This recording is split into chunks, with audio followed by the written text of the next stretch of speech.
Hezbollah के top commander के बाद अब किसकी बारी है? इजराइल का अब अगला निशाना कौन है? होने वाला है जंग का ऐलान। आइए जानते हैं लेबनान में इजराइल की बमबारी से कहां-कहां बरपा कहर। यहूदी देश इजराइल ने एक बार फिर एक साथ अपने दुश्मनों को निपटाने का मन बना लिया है। सालों से अपने खिलाफ जहर उगल रहे देशों को मुंह तोड़ जवाब दे रहा है। पिछले साल 7 अक्टूबर के हमले के बाद से गाजा पर इजराइल का हमला जारी रहा और पूरी तरह से हमास का खात्मा करने तक युद्ध जारी रखने की बात इजराइल कहता आ रहा है। हमास के प्रमुख रहे इस्माइल हानिया को मारने के बाद से लेबनान में हिजबुल्लाह के विद्रोहियों पर इजराइल ने अपना ध्यान केंद्रित किया। अब हिजबुल्लाह प्रमुख हसन नसरुल्लाह का भी इजराइल ने खात्मा कर दिया है। अपने दो बड़े विरोधी संगठनों के प्रमुख के अंत के बाद भी इजराइल शांत नहीं है। उसका साफ कहना है कि हमास के बाद अब हिजबुल्लाह को पूरी तरह से साफ करना है। इजराइल ने साफ कर दिया है कि हिजबुल्लाह के लड़ाके जितना जल्दी समर्पण करेंगे उतना अच्छा होगा। आपको बता दें, इजराइल ने 32 साल में दूसरी बार हिजबुल्लाह के प्रमुख को अंजाम तक पहुंचा दिया है। 1992 में इजराइल ने तत्कालीन हिजबुल्लाह प्रमुख अब्बास अल मुसावी को मारा था। इसके बाद महज 32 साल की उम्र में हसन नसरुल्लाह को हिजबुल्लाह की कमान सौंपी गई थी। कहा जाता है कि 2006 के बाद से नसरुल्लाह को कभी भी सार्वजनिक रूप से नहीं देखा गया। वो केवल टीवी पर ही नजर आते हैं। इतनी कड़ी सुरक्षा के बाद भी इजराइल ने लेबनान में एक ताकतवर बम हमले में नसरुल्लाह को मौत के घाट उतार दिया। खबरों से साफ है कि हिजबुल्लाह की टॉप लीडरशिप एक गुप्त मीटिंग कर रही थी ताकि इजराइल पर आगे के हमले की रणनीति तैयार हो। लेकिन सटीक खुफिया जानकारी के सहारे इजराइल ने नसरुल्लाह के साथ साथ कई अहम हिजबुल्लाह के लीडर्स को इस हमले में मार दिया। बताया जा रहा है कि इजराइल ने हसन नसरुल्लाह के ठिकानों को 80 टन बारूद से उड़ाया। नसरुल्लाह की मौत के बाद उसके चचेरे भाई हाशिम सिफुद्दीन को हिजबुल्लाह का प्रमुख बनाया गया है। अब इजराइल के निशाने पर हाशिम है। ये जानकारी निकलकर सामने आ रही है कि इजराइल ने लेबनान के बैरूत में की गई हमले में हिजबुल्लाह के कई कमांडरों को एक साथ ढेर कर दिया है। खबरों के मुताबिक नसरुल्लाह के अलावा इस हमले में मोहम्मद हुसैन सरूर, अली कराकी, इब्राहिम मोहम्मद कबीसी, इब्राहिम अकील, अबू हसन समीर आदि को उन्होंने मार गिराया है। अब कहा जा रहा है कि इजराइल हिजबुल्लाह के साथ साथ ईरान पर भी ध्यान दे रहा है। ईरान ने भी हमास प्रमुख की हत्या के बाद से इजराइल की तनातनी चलती आ रही है। हिजबुल्लाह को भी ईरान का समर्थन रहा है। इसके चलते भी इजराइल की ईरान से संबंधों में खटास बनी रही है। कहा जा रहा है कि इसी के साथ ईरान के supreme leader Ayatollah Ali Khamenei किसी सुरक्षित स्थान पर चले गए हैं। आयतुल्लाह अली अभी कहाँ हैं, इसके बारे में केवल चंद लोगों को ही जानकारी है। अब इस बारे में भी आपको जानकारी दे दें, इजराइल के किन किन देशों के साथ तनाव बना हुआ है। इजराइल का पड़ोसी मुल्कों से भी तनावपूर्ण संबंध बना रहा है। खासकर 1948 में इसके गठन के बाद से ही संबंध अच्छे नहीं रहे हैं। इसके आसपास के देशों के साथ ऐतिहासिक और राजनीतिक कारणों से संघर्ष होते रहे हैं। इजराइल और फिलिस्तीन के बीच दशकों से संघर्ष चल रहा है। मुख्यतः जमीन और यरूशलेम पर दावे को लेकर संबंध खराब होने पर बने हुए हैं। फिलिस्तीन संगठन जैसे हमास और इजराइल के बीच लगातार संघर्ष हो रहा है। वहीं इजराइल और लेबनान के बीच कई बार युद्ध हो चुका है।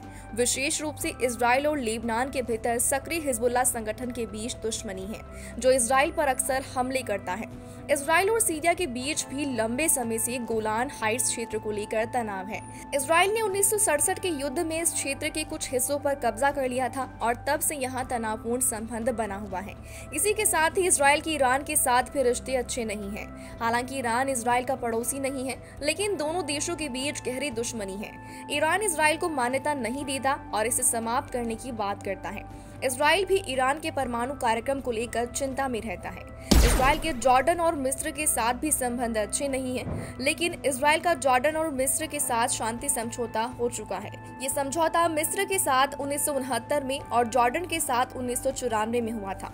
हालांकि पहले इन देशों के साथ भी युद्ध हो चुके हैं। कुल मिलाकर फिलिस्तीन ही वो देश नहीं है जिससे इजराइल का तनाव बना हुआ है।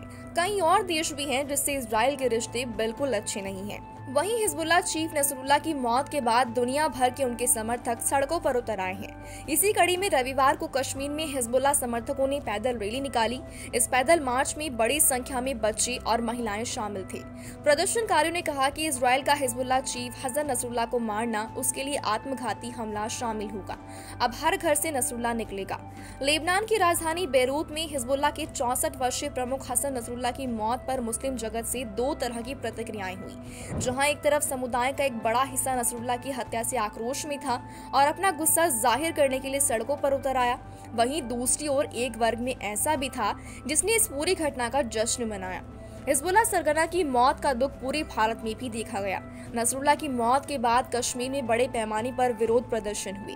प्रदर्शन के बीच पूर्व मुख्यमंत्री और पीपुल्स डेमोक्रेटिक पार्टी की अध्यक्ष महबूबा मुफ्ती और नेशनल कॉन्फ्रेंस के वरिष्ठ नेता आगा सैयद रूहुल्लाह मेहदी ने नसरुल्लाह की हत्या पर शोक जताने के लिए अपना चुनाव अभियान एक दिन के लिए रोक दिया। कश्मीर की सड़कों पर इजराइल और अमेरिका विरोधी नारेबाजी की गई। प्रदर्शनकारियों ने हिजबुल्लाह नेता की तस्वीर के साथ सड़कों पर मार्च किया। ईरान में भी इसी तरह के विरोध प्रदर्शन हुए क्योंकि देश के सर्वोच्च नेता आयतुल्लाह अली ने राष्ट्रीय शोक का ऐलान किया था। नसरुल्लाह ने 3 दशकों से अधिक समय तक हिजबुल्लाह का नेतृत्व किया। दुनिया भर में शिया समुदाय के बीच नसरुल्लाह को काफी प्रतिष्ठा प्राप्त थी। कश्मीर में भी शिया समुदाय उन्हें प्रतिरोध का प्रतीक मानता था। हिजबुल्लाह द्वारा नसरुल्लाह की मौत की पुष्टि किए जाने के कुछ समय बाद ही श्रीनगर से सांसद आगा सैयद मेहदी ने अपना चुनाव प्रचार बंद कर दिया। महबूबा मुफ्ती ने भी एक्स पर लिखा, लेबनान और गाजा के शहीदों, खास तौर पर हसन नसरुल्लाह के साथ एकजुटता दिखाते हुए कल अपना अभियान रद्द कर रही हूँ। हम इस दुख की घड़ी में फिलिस्तीन और लेबनान के लोगों के साथ खड़े हैं।